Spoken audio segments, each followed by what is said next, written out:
Welcome to the local campaign here on Rogers TV. We turn our attention to municipal debates, and today's municipal debate is Ward 11, Beacon Hill-Cyrville. And before I introduce you to our candidates today, I'll just go over the format for everybody at home and, of course, for all of our candidates here in studio today. We're going to start things off with a 60-second opening statement. Each candidate will have an opportunity to share their opening statement within that 60 seconds, and the order of that has been chosen by random just a few moments ago. Following that, we'll get into our debates.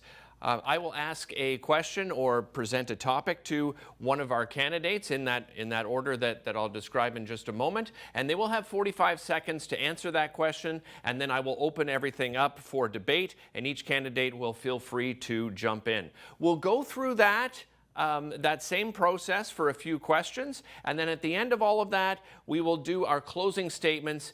Each candidate will have 60 seconds for their closing statement. So it is now time to introduce you to our candidates. First off, we have Nicolas Castro. Nicolas, welcome. Miranda Gray. Miranda, welcome. Thank you for being here. And Tim Tierney. All right. It is now time for our opening statements. As I said, each candidate will have 60 seconds. Nicolas, we start with you. Hi, everyone.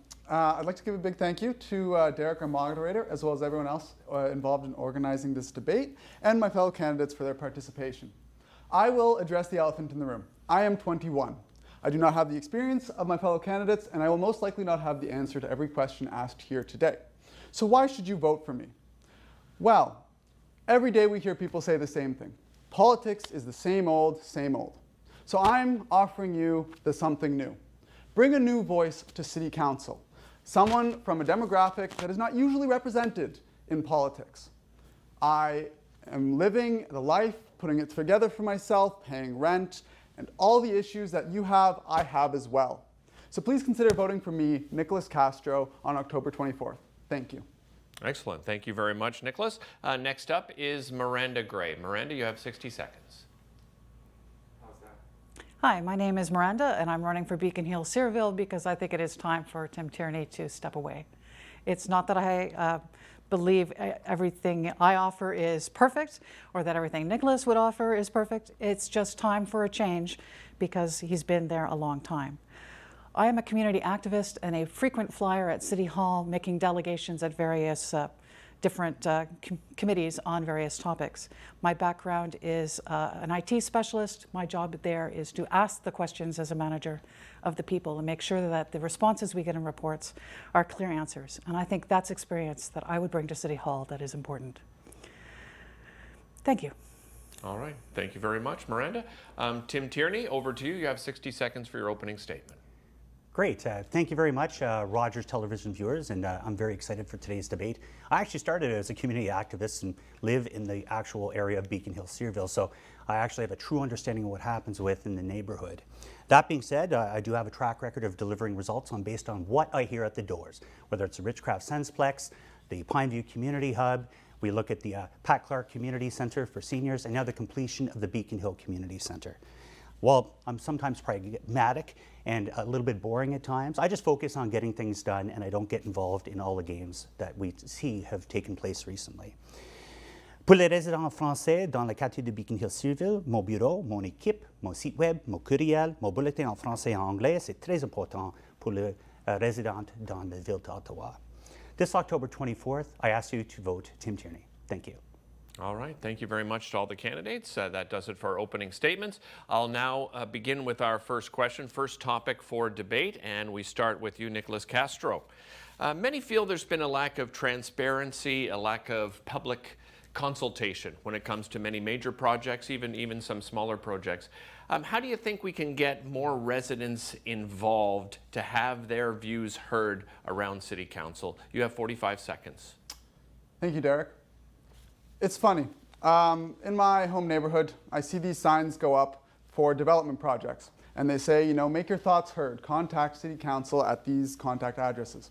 And the comments I hear in relation to these signs are, I wonder if anyone actually gets these messages. Oh, I bet that this is just going into a void. They're never going to listen to us. It's simple. If we want people to get involved in the process, they have to feel that they're being heard.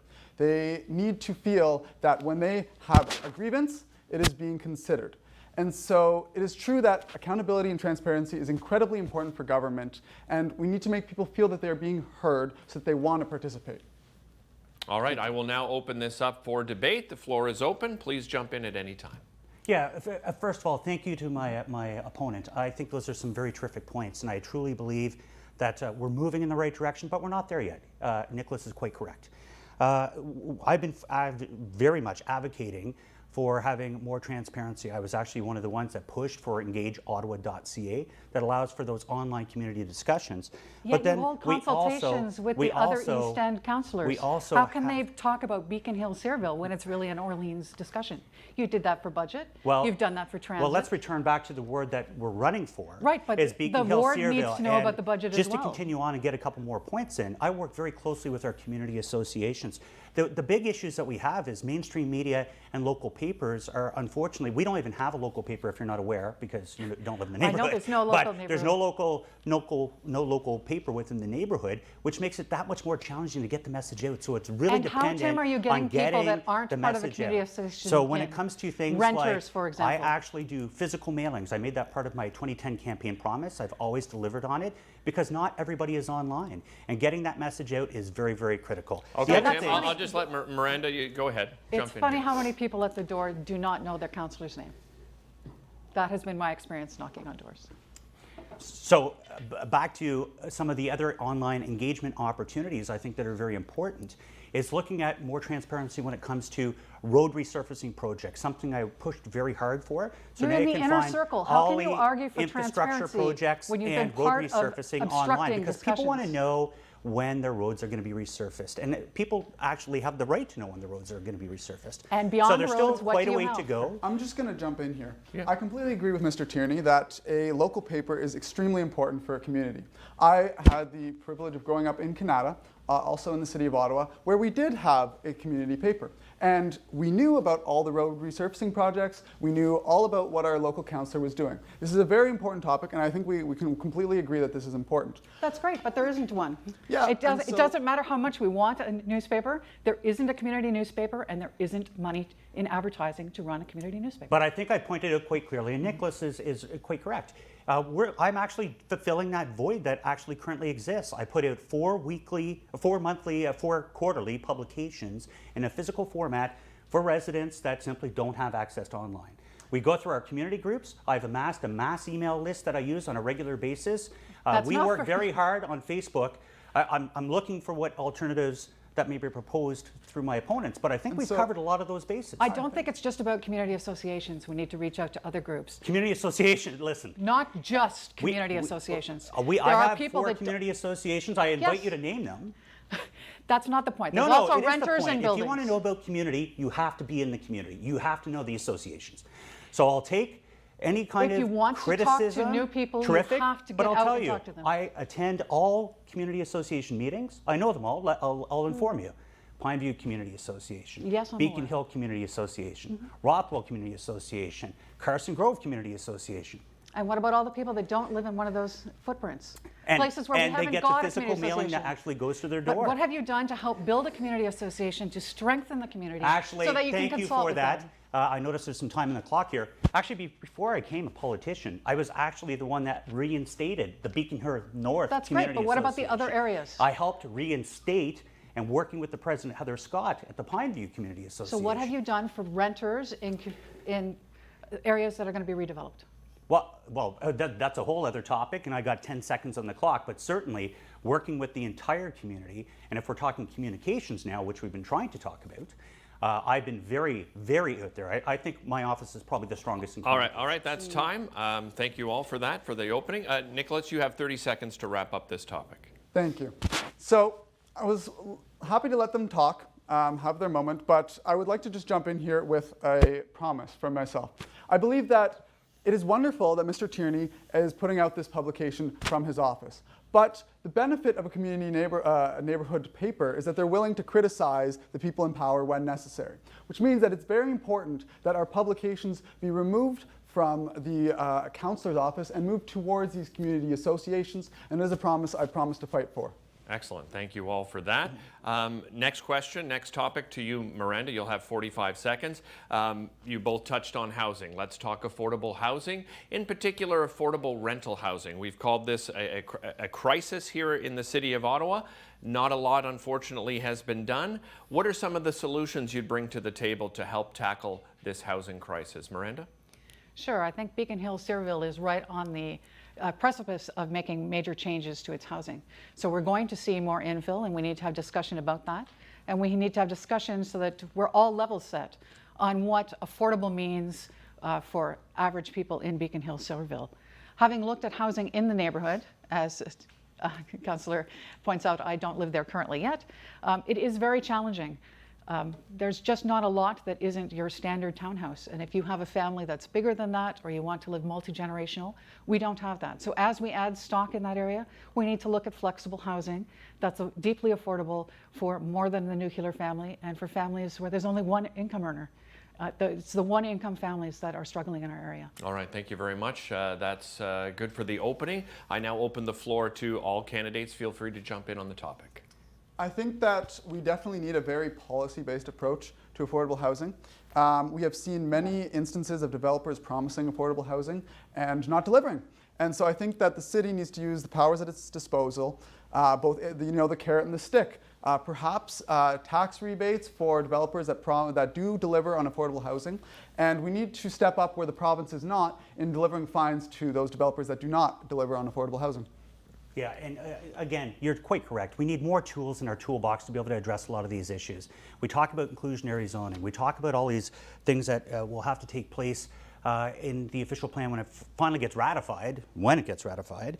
But I have been working very closely with my council colleagues King and Fleury. I've been working with the minister at Mona Fortier and Lucille Collard, looking at all city-owned lands, more creative ways to think about, do we have city, do we have federal, do we have provincial lands that could accommodate housing? At the same time, look at, is there opportunities to work with the development industry to be able to build that? Now, I've been very forward in my support of all housing constructed around transit-oriented development. But let's face it, the cost of housing is getting up there. And we have to find a way to be able to keep those costs down. Does that mean maybe if someone's building 20 stories, we work through city and policy to add on an additional 4 that will be really, truly more market rate or less rate affordable housing for people to be able to live in. So there's a lot of infill rather than just large buildings. Where do you stand on small houses going into Beacon Hill? And this is the most critical thing that we have to focus on right now is we've done the easy part, adding the 1,281 hectares outside the Greenbelt where you live. Inside the Greenbelt, it's a more challenging issue. We got to look at all the zones that have to upzone. So there's certain you've been segments on the anti-side when some of those votes have come to council. So how have again, you helped infill in the city? So again, when it comes to infill, there's certainly smart infill development, but then there's other areas where you don't want to have 26-story towers. We're not talking about 26. We're talking about taking a house and putting in 6 currently, units. I actually have an application that's going in that I've been fighting with the community, and just actually as of last night, staff have rejected what I consider a poor infill development. But we certainly have to look at a lot of these possible infill areas. So you have one example in your entire ward over 4 years? You have only one example of infill? I have multiple examples throughout the entire ward, and I think at the same time we have to be very smart. This is going to be very critical for the next term of council. You got to know every single village within the ward because we're all targeted. We actually have to increase to be able to achieve a certain target. Otherwise, if we don't do that, the plan won't work. Well, then why have you voted against infill in other outside wards, in Greenbelt and in the suburban? Well, the only place you seem to support it is in the urban core. We need to have infill everywhere in the city. That's incorrect. I've supported it in areas, even in Canada. But at the same time, it has to be smart, it has to be near transit, and it can't just be something to say, yes, we're going to build big, but it doesn't meet the community. It's not going to create 15-minute communities. Those are things that are all very important when it comes to infill. Nicholas, do you want to have to have a lot of time? Do you want to jump in here please. before we run out of time? I guess my final thoughts on this topic is that we need to remember that the value of green space. It is very important for both mental and physical health. And so I think we all just need to make sure that in all of our work to make more housing, which is incredibly important, we do not lose sight of the fact that there have been quite a few, let's say, ill-advised developments in wetlands and green spaces. And so we need to make sure that all of our plans include this concern. Thank you. All right.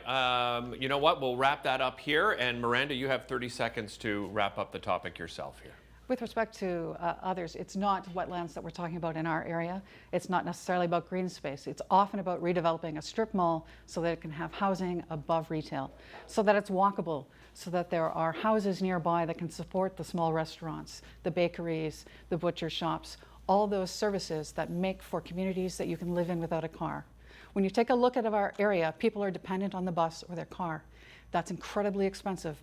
If we can have more walkable communities, people can live within their incomes. All right. Thank you, Miranda, and thank you, Joel. I'll begin the next topic here. Tim Tierney, you'll have 45 seconds to open up the discussion here. Let's talk public transit.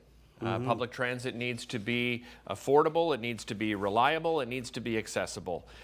We've seen so many issues around public transit, and I'm not just talking about the LRT. Our bus system is broken as well. How do we fix that? How do we achieve the goal to making all of those things possible for residents? And what is your thought on free transit for all? Tim, you have 45 seconds to start. Great. Thank you very much. First of all, I've been a big advocate of public transit. I've ridden public transit pretty much my entire career life, even prior to being in politics. It's our biggest GHG problem, and we're going to start eliminating more and more of it. I'm excited in the East End. We have the highest modal split, people that actually do get on public transit and go downtown. So we have a good track record in the East, but certainly with COVID, ultimately things have changed. I'm excited for 2024 when we have a spoke and hub model. We're going to see an operator that starts the route, Montreal Road Station that's in the ward. It will be servicing, and you'll see consistent times. People want consistency. That is what's going to drive people back to transit. I'm looking forward to the discussions and making sure that's in place with my constituents over the years. All right, thank you, Tim. I now open the floor to all candidates. My primary concern is the funding aspect of your plans. I completely agree that the method of transit you have described is wonderful for our city. Unfortunately, our city is trapped in a downward spiral where people don't want to take transit because they don't trust it. So they don't fund it, and so it's just getting worse and worse. And Did so you take transit here today? I did not, but I do to Did you school take very transit here regularly. today, Tim? So when it comes to transit specifically, No, seriously. I did did you forget take to address transit the here? part of the question that is important, and the one that I think is the elephant in the room. No, I don't support taxpayers funding transit. It's not the solution. The issue People is want someone like you reliable, will not use transit. reliable, on-time service. I think there's a lot of things that are in our benefit right now. The Minister of Environment, McKenna, actually gave us a great opportunity, adding 74 electric buses to our fleet. That's terrific. All these things are wonderful and will make our transit that much better. But again, it's about a working network I that want to has hear from rights my that go the wrong opponents. way. Do they believe that taxpayers should fund the entire freight for free transit in this city? I am on the record already as not supporting free transit. We Wonderful. need to grow to cheaper transit, but not to free.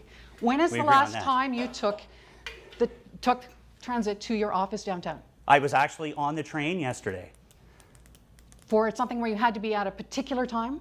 That's why I asked whether you took it here. Yes, because it's the problem I have the the benefit reliability, of- not I agree with you. consistency, but reliability. There's a big difference. And I don't disagree. And again, before I was elected, I fought to ensure we kept our local I'm bus not interested in services. what you did The that other many side years of it ago. is What have you we done need in office? many more operators now. That's our crisis point. I'm very concerned. And we have how did we school get to starting back too up few next offices- week, too and few we're also buses? going to have another situation that occurs where we're going to lose some routes that should be serviced, but unfortunately won't be because we don't have the people to drive the buses. And you were part of the team that decided we didn't need as many operators as soon as we had LRT. You were on the inside of all the LRT discussions and all the discussions about retiring buses and letting drivers go. So it is a bit strange that now you're going to say it's suddenly a driver's problem that you had no part of. Well, again, this You has been were part of the professional problem advice we have provided by the developed. staff at the City of Ottawa. There's been many changes. I'm not going to sugarcoat it. I think a lot of the changes that have taken place within OC Transpo are for the better. We're seeing better results right now, but at the same time, We are not my seeing main better concern results when they is are finding announcing the the day solutions before and that getting buses will be more canceled. operators, get them trained up quicker, and we need to get them onto the routes. The other route problem that exists too is there was changes made during COVID that we have to discover how are we going to go back to it. We removed a whole series of 200 series buses that people really enjoyed getting onto that would make their experience much better. Those are gone. People have longer routes now. So I think there has to be an overall holistic review of what's happening with the entire bus network, specifically in the East for 2024, and those consultations have to start immediately after the election. Councillor, you've had 4 years to start those discussions, and you haven't. You have let transit deteriorate on your watch. You got rid of buses. We've discussed this topic of the transit side quite a bit. You have said you want to hire new people. You want to bring these routes back. I have not heard a concrete plan where you plan to get the money for this from. Do you plan to increase property tax increase, taking it from other pools? What is your proposal for this? And that's a great question. I think they actually have to look at, because again, every time we do have to increase the fares, which does happen unfortunately, people are upset. But people are also upset if it goes against the tax base. So we actually have to look at the current routes, and that's why I think we have to find some kind of solution between now and 2024. But when 2024 hits... We can't wait till 2024. People have jobs, medical appointments, everything now in 2022. But we have to find some solutions in the interim. We've been dependent on other levels of government to help us out from a funding perspective during COVID. But we're going to have to learn to walk on our own, especially by 2024. And that's where the rubber hits the road. That is the game changer, is 2024. Okay, I'll stop you there. That's our time for the debate. But Tim, you do have 30 seconds to wrap up on this topic. Great. So clearly I'm very passionate. I don't support seeing a large tax bill come to your door to fund, if you live in Beacon Hill, your homes, you'd see $500 to $1,000 extra on your tax bill to fund transit. That's off. So we agree on that. I do think that we also have to continue to work on making transit better. I've been on transit for the entire term I've been on council.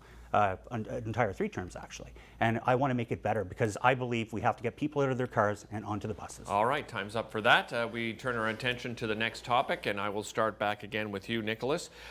Listen, we've heard the topic of taxes come up. There's growing concern over the debt that the city is taking on. For the next 4 years, where would you set the tax rate, taking that into consideration? You have 45 seconds to open. Thank you, Derick. I believe that we have many issues at play here. We have homeowners who are struggling to stay in their houses, yet we also have the debt crisis for the city and all these other projects we need to fund. I think that we need to take a very much triaged approach to this. Right now, the biggest issue on the news for everyone is inflation. I would say that for just the next year, we should consider restraining the property tax increase to help people with the immediate bills. Going forward, perhaps we need to consider a slightly higher tax increase for the next 3 years of our potential term to fund these issues that we have. Thank you. All right, I will open it up then to all candidates. Please jump in. I think the problem we have going from Mayor Watson to a new vision at City Hall is he has led us down the garden path of 2% is good enough and you can do everything, even while cost of living is above 2%. It's going to be a shock this coming term. We cannot go on underfunding critical infrastructure, underfunding programs that helped our least fortunate people. It can't be less than the cost of living, or we are looking at cutting critical services. We do not have a lot of fat at City Hall to cut. It's going to be painful, folks. I am sorry. I can't promise you a magic wand and with funding from a money tree somewhere. It's going to hurt. The question is, how can we make sure that the people that have the least financial, well, not meat, I was going to say resources in their budget to impact these things come along.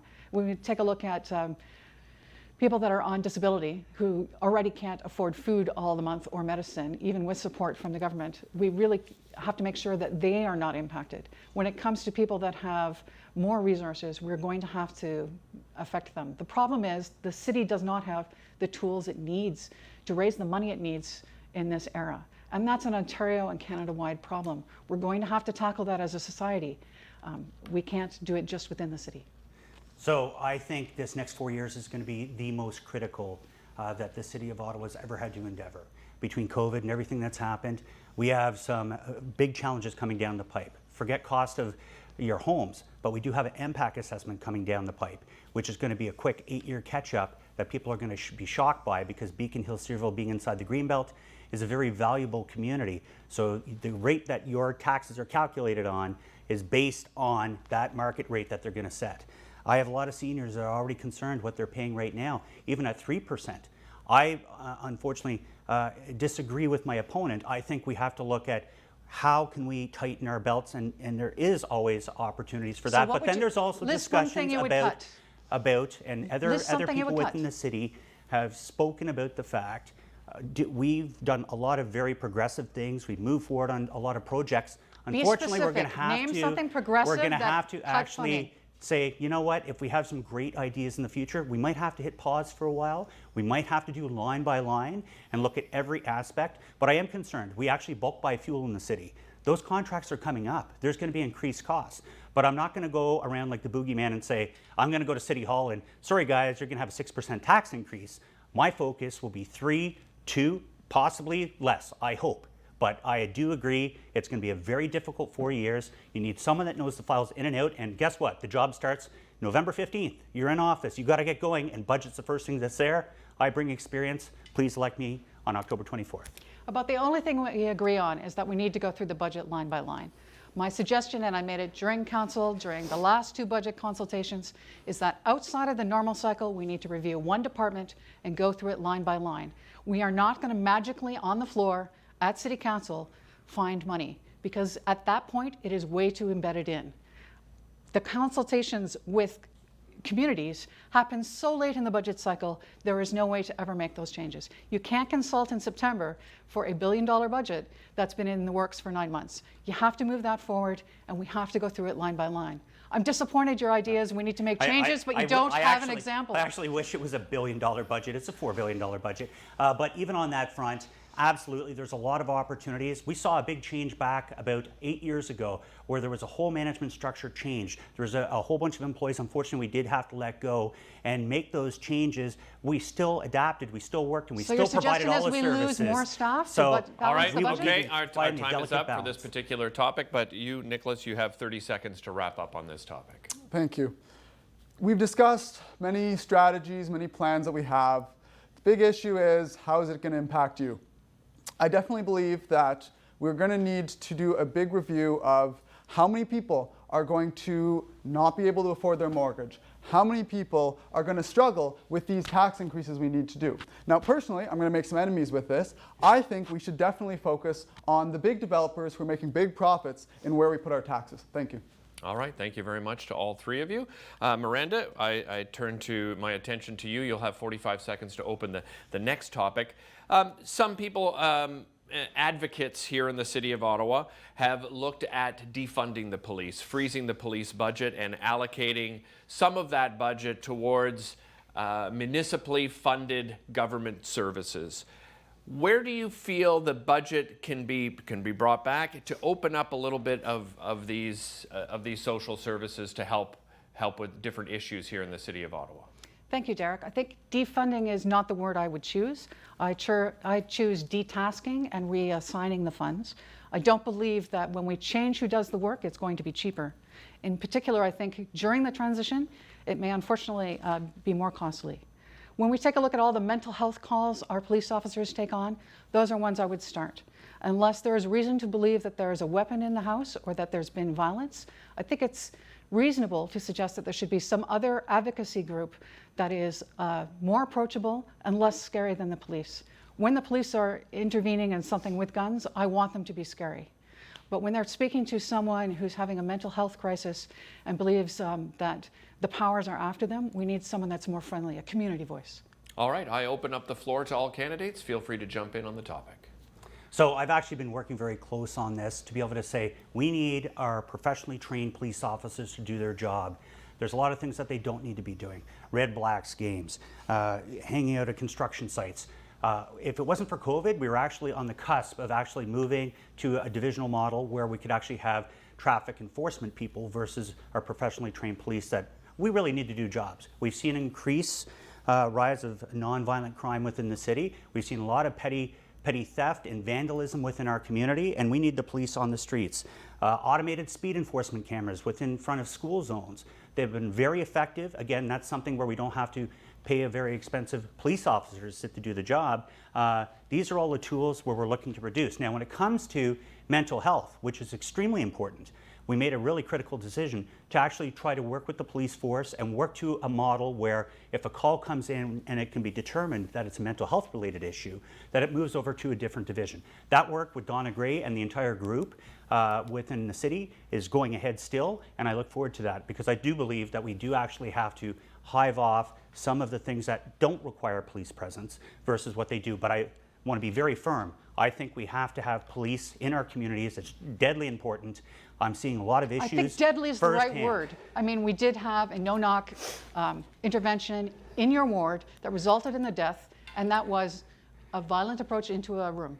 Yeah, that and I've caused the been death of a very young on record person. against no-knock warrants, but at the same time, I've also been very fortunate But the word you that used we've was police actually, should be deadly, and that is the problem. I think the key to this is we have a very good community that's come together to try to eliminate drug dens, violence, and things within the community. We've also worked very closely with our police force. Vision Jasmine, we've met monthly for, 5 years now to ensure we have more programming within the community, that we actually have more people that aren't afraid to speak to police. They have other opportunities through religious groups or community groups to be able to provide information where they see a drug problem and getting the drugs off the street. So again, I support police officers. My community is always asking, we're finding more vandalism and crime within the community. What's going on? Where are police? They've been overtaxed as well. Let's face it, we've had an occupation on the Hill where we saw our police forces put to the brink when it comes to the storm. We had our emergency services and our police services out full force. You're making a great argument for having a resource. I'm gonna allow Nicolas to jump in here, and then I just want to mention that we've kind of moved away from the original topic of funding versus defunding the police. I think if we look at the community surveys that have been done for the 2022 police budget, 51% of Ottawa residents believe that there should be an increase in the police budget. And we are, at the end of the day, here to represent our constituents. See, that's a good example of a consultation that's a problem. To comment on the police budget, you need to give your name to the police and log in. There are numerous people that have commented they are uncomfortable participating in that consultation process. It's unfortunate that there were ways Nicolas around has that. provided some points that are very valid and yet again has been cut off. I That's believe the point of a firmly, I think debate. Nicolas is actually quite correct. I'm hearing it loud and clear. I speak to people on a regular basis that don't have to log in. They tell me straight up if they want police or not. And I'm telling you now, they want to see increased policing. They want to see community policing brought back in a good model. But at the same time, we do want to have to address the mental health issue that seems to be occupying quite a bit of time, and the police are probably not the right resources to be dealing with that. Now, Ms. Gray brought up an excellent point about the issue of community consultations. However, if I may cite the same consultation once again, the top two issues that they mentioned were definitely mental health, and number two was gangs. Now, it's funny. I say funny in a very sad way, by the way. The last 20 years, every couple of years, there is a report that comes out of the Ottawa Citizen that gangs are an issue in Ottawa. We still have the problem. We cannot just, unfortunately, defund the police and leave that be. All right, we're out of time for the debate, but Miranda, you have 30 seconds to wrap up this topic. One of the problems with the defund the police debate in this city is some people read it as get rid of the police entirely. That's not what I'm suggesting. That's why I use the term detask. Guns and gangs, drugs, those are places where we need police. But I don't believe we need police in schools. There are other ways to have counselors and connections when police are needed. We do not need to over-police our people, and that's where we are headed when we constantly increase the number of officers in the streets. All right, thank you all very much. We'll move on to the next topic. Tim Tierney, you will have 45 seconds to open this conversation. Should candidates disclose any significant donations prior to the election? And many people are asking for candidates to disclose developer-connected individuals. Where do you stand on that? Yeah, I've always been upfront on that. I only accept personal legal donations. Do some of these people own businesses? Are they lawyers? Do they work at the barber shop? Absolutely. I do feel that the old system I felt was better. There was no way to be able to take money and move it around. Now you have people that are actually donating money under $99 that never get declared publicly who they are.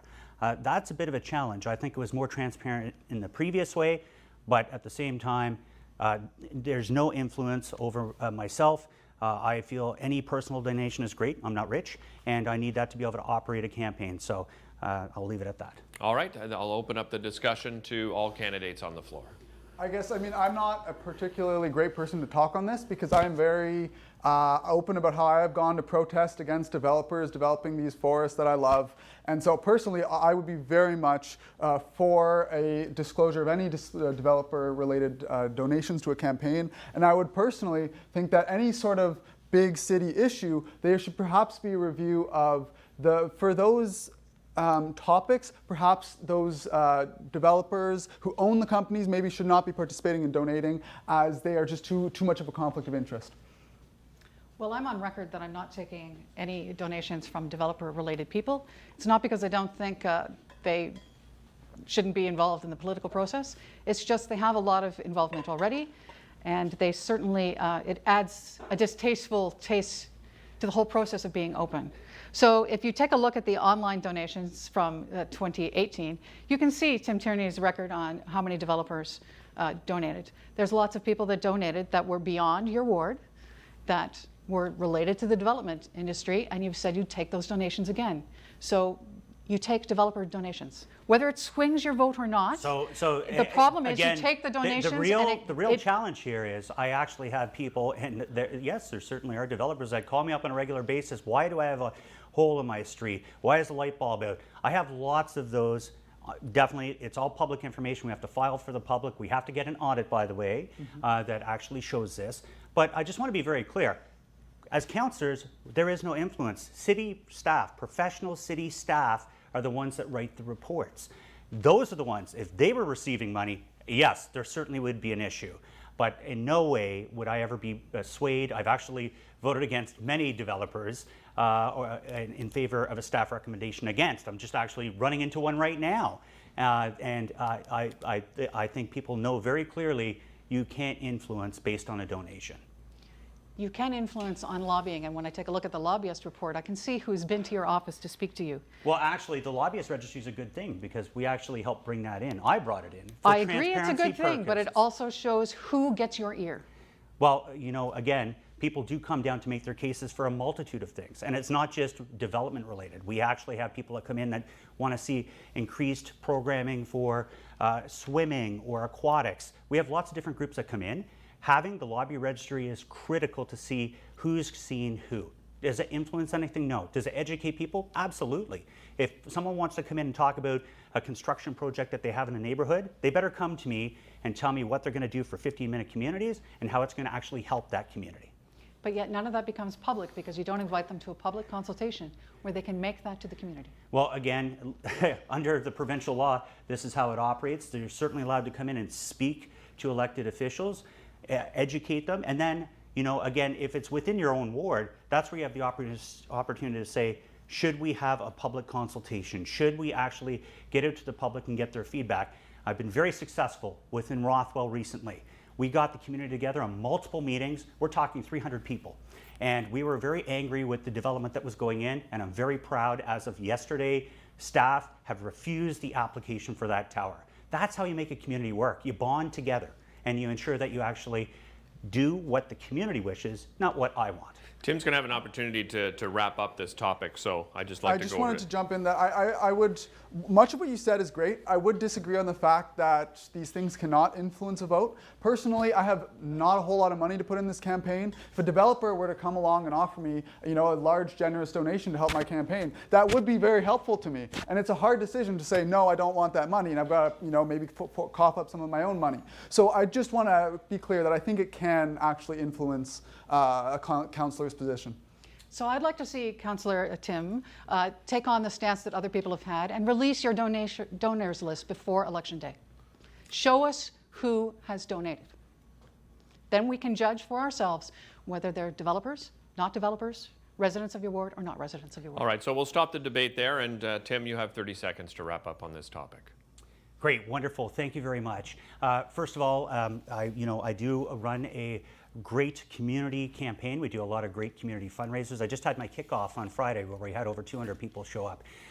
Lots of community donations. Now, when you get a lot of small numbers coming in like that, I pass those on to my professional auditor that is required to go through the books, will be submitted to the city at the time of filing, and everyone in the public will be able to see exactly what those numbers are. All right, thank you all. We're going to change the formats up now just a little bit. This format will be just a question to each candidate. They'll all have the same question. You'll have 60 seconds each. There'll be no debate for the next few questions. All right, so Nicolas, we will start with you. There's been a great deal of criticism around these P3 contracts. which is the the public-private partnerships. Some have been successful, as some people are concerned. Some have been less successful, let's just call it. Do you think there's a place for these types of contracts? And if so, maybe an opinion on how they can benefit the community? I think the greatest issue is the push to always take the cheapest bid. And this is with any government acquisition process.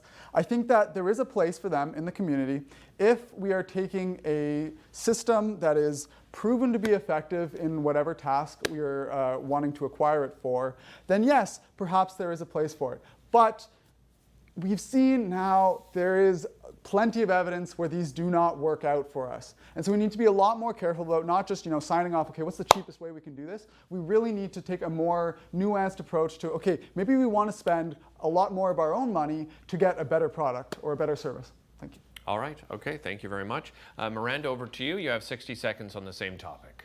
There is global research that P3s do not have benefits for the public. And I think that will be increasingly true in the economics we're going to see in the next decade as we recover from COVID. These companies want in when there's going to be value for them. That means there's profit for them. That could be profit for us instead of for them. And what we have seen with the way we do P3s in Ottawa is that we give them total control over the project and step aside and just become along for the ride. That's not good value for our money. It doesn't have good results, as we've seen in P3, we've seen in other projects in the city. We could talk about Lansdowne, we could talk about the airport bridge, we could talk about some other projects. They just don't work, and they are not going to work in the economic situation we're going to have going forward. So I would like us to get out of P3s. All right, thank you very much, Miranda. Tim Tierney, over to you. You have 60 seconds. Wonderful, thank you. I think we actually see some very good examples of working P3s. One of them is in Beacon Hill-Cyrville, Ridgecraft Sensplex, something that the city could never achieve to do within the time frame that it did. There's a lot of restrictions. It provided the opportunity for Gloucester Cougar Minor Hockey Association to have ice time, which is very necessary. We couldn't wait a decade. We couldn't wait 15 years to find the money internally ourselves to be able to do it. There are a lot of provisions and things have changed over time compared to the original P3s, which I even admit they were not the best. Having a good P3 model is successful. I sit on the board of the Federation of Canadian Municipalities. This tool is being used all over the country because municipalities simply can't fund these kind of recreational facilities. Now, when it comes to larger projects, I completely agree. More oversight, and we're missing the middle. We can do the small ones, no problem, but we do have challenges in the large ones, and I think we have to address those.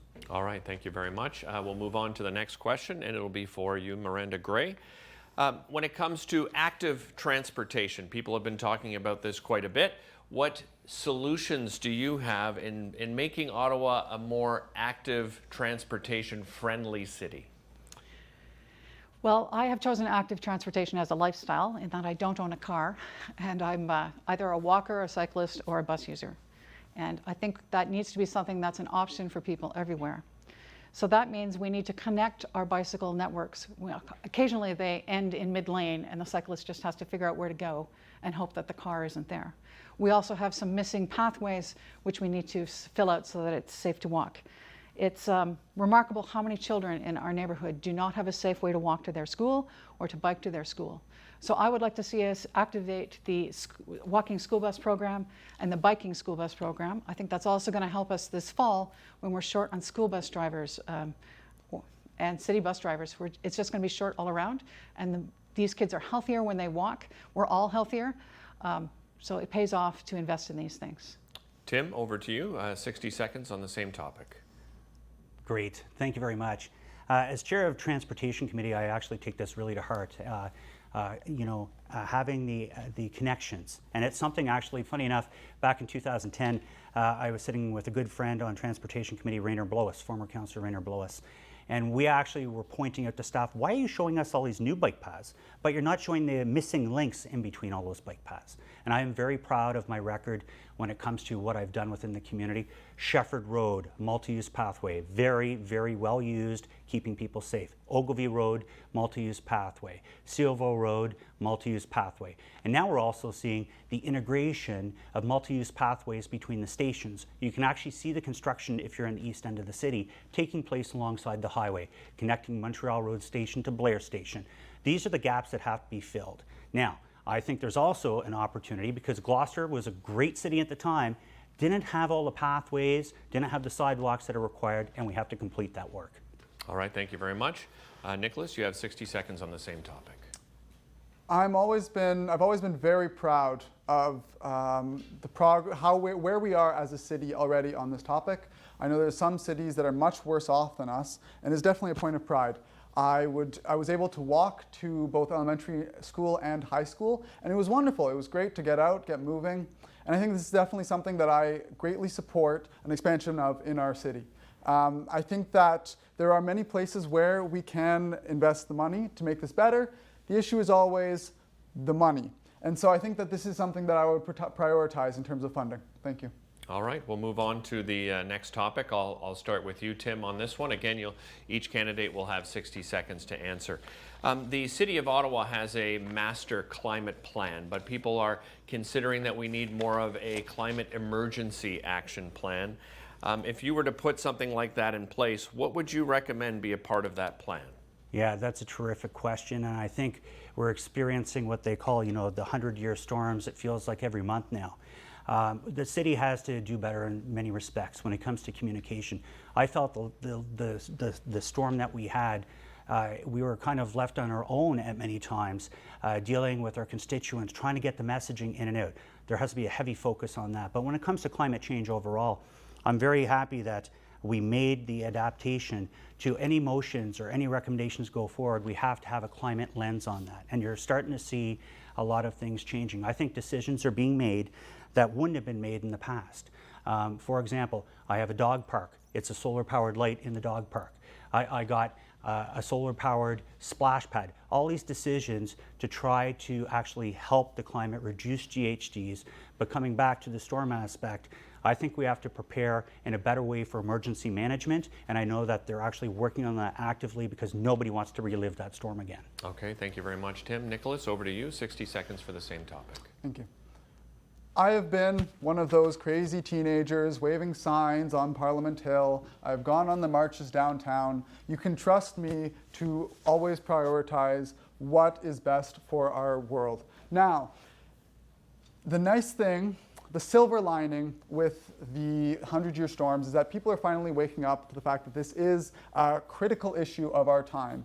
And I was saddened to see in the discussions surrounding this municipal election this fall, there are still people who think that Ottawa should abandon the climate plan and just forget about the whole thing. Some of them will always feel that way. But I also think that communication, getting as many people on board with this as possible, will help the transition to a greener city. Thank you. All right, thank you very much, Nicholas. Miranda, over to you. 60 seconds on the same topic. So I would love to talk about the emergency response plan that we have, but that's not the topic here. It's what we're doing about climate and the climate emergency. The answer is we are moving, but we're moving very slowly and doing small pilots rather than jumping in with both feet and moving ahead. It needs to be central to our discussions, not just an add-on at the bottom of every report. It's great to have one splash pad that's solar powered, but what's the plan for moving that out? What's the plan for getting our LRT stations solar powered? We could have done that. We didn't put that in the plan, so now it's going to be harder to do in the end. It has to be central to our focus, planning for the next 100 years, because it's a master plan which will last forever. The changes we make now have long footprints. The changes we fail to make now have even longer footprints. All right. Thank you all. Thank you very much. Okay, well, that does it for the debate and Q&A session as part of our local campaign coverage here for Ward 11, Beacon Hill-Cyrville. Now it's time for our closing statement. So I'll go in reverse order of the opening statement. So we start with you, Tim Tierney. You have 60 seconds for your closing statement. Great. Thank you very much to the Rogers viewers. We've had a great discussion. At the same time, I think you can see that I bring a level of professionalism, experience to the table. There's talkers and there's doers. I've been very proactive, very pragmatic, just getting things done for my community, listening to my community. I'll also be able to have a wealth of knowledge because, like I mentioned, on November 15th, we're right back at that council table. We're diving right into budget. Well, you need some experience around the table. We're losing half the councillors. So having the ability to be able to be there and know what's going on from day one is critical. I'm also looking at the fact that I have a proven track record when it comes to roads and pathways and infrastructure, community spaces. I've delivered on every single item, promises made, promises delivered from every single election. On that, I am a proud resident. I'm the only candidate that lives in Beacon Hill-Cyrville, and I wear that as a badge of honor. So on October 24th, vote Tim Tierney. Thank you. Okay, thank you very much, Tim. Miranda Gray, you have 60 seconds for your closing statement. So these comments about the only resident in the ward are aimed partially at me. I wanted to live in Beacon Hill when I bought my first house, but I couldn't find anything that I could afford. And that was because I was working in the gig economy and buying my first house on my own as someone who was below the poverty threshold for most mortgages. It is my intent to move to the ward if I am elected. I have looked at places I could afford to live on that salary and the costs. So my commitment is that I would be there within a year. I am familiar with the budget. I have participated in 8 years of budget consultations and budget debates with the city. It's not just councillors that know how these things work. And if you don't like what you've got, keeping the guy that got us here isn't going to move us forward. So it's time for a change. I have the experience. Let's move forward. Okay, thank you very much, Miranda. Over to you, Nicolas Castro. You have 60 seconds for your closing statement. Thank you to our viewers for being willing to participate in their local municipal democracy. Thank you to fellow candidates. This was a wonderful experience for me at my age. And thank you to Rogers TV and our wonderful moderator, Derick. I will also say that I found my place because it was affordable on my salary. Once my lease is up, if I win this election, I will 100% commit to moving to within the bounds of the Beacon Hill-Cyrville ward. I would also like to say I'm not running as a repudiation of Mr. Tierney's time in office. He deserves credit for both his efforts for the community as well as leading the city through the COVID-19 crisis. That was not easy for any of our leaders. However, as he mentioned, we are entering a new phase for the city. A significant portion of our city council as well as our mayor are all retiring. This is an opportunity for a renewal for our city. We have people struggling with inflation, daily expenses, and housing affordability. So maybe you should choose me, someone who is struggling with these same issues, to represent you when you vote on October 24th. Thank you. All right. Thank you to all of our candidates today. Really appreciate your time. And of course, thank you to our viewers at home for tuning in. For all our debates, they will be available online at rogerstv.com and on our YouTube channel. And as our candidates have said, October 24th is the date to put in your vote. It's one of the most important elections that we've seen in quite some time. So certainly encourage you to get out there and do it. Thanks so much for watching this edition of The Local Campaign.